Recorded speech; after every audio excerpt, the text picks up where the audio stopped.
The Brian John Show.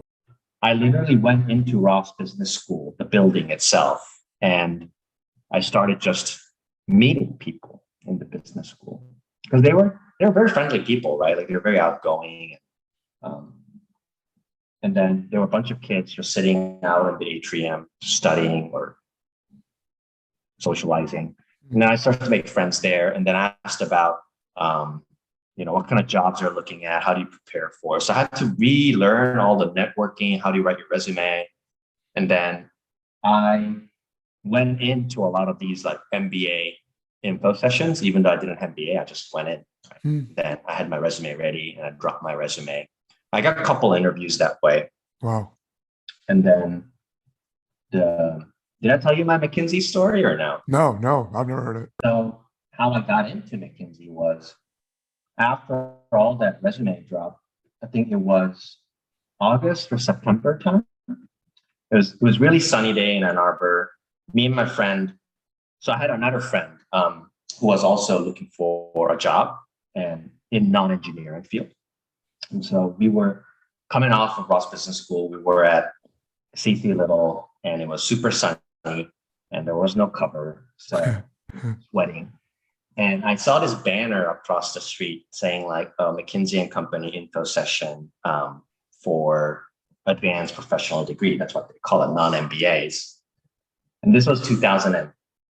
So it's Wow. almost like 12 years ago.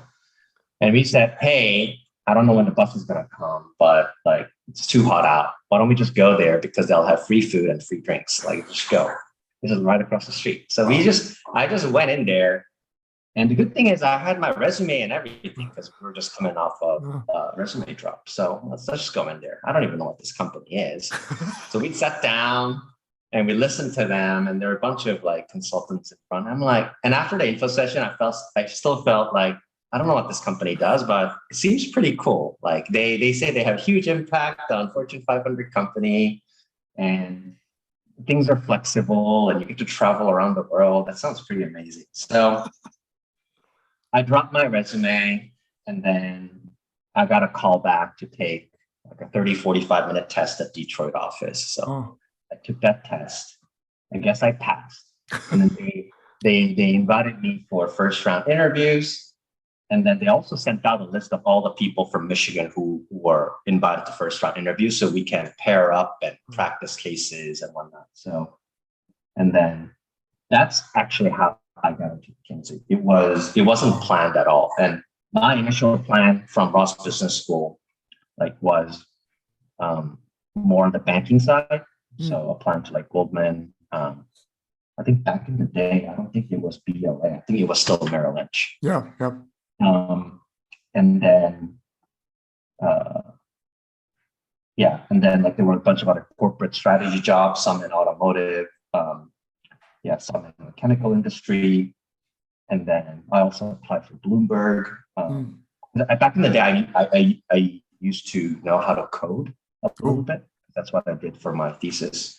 So I applied for a lot of coding jobs as well. So it was kind of a scattered approach, hmm. a little bit panicking, like, what do I do?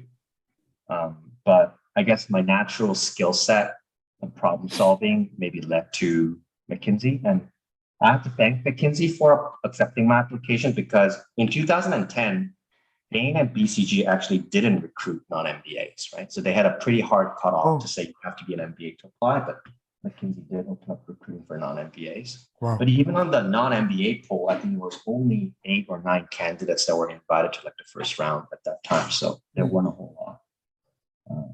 And by the way, I still keep in touch with all those 8, I think, that we Wow. used to practice cases together. Yeah. Wow. Um, it's a fun story. They're no longer with McKinsey anymore, but I think they're doing something in New York, all of them. Of course there.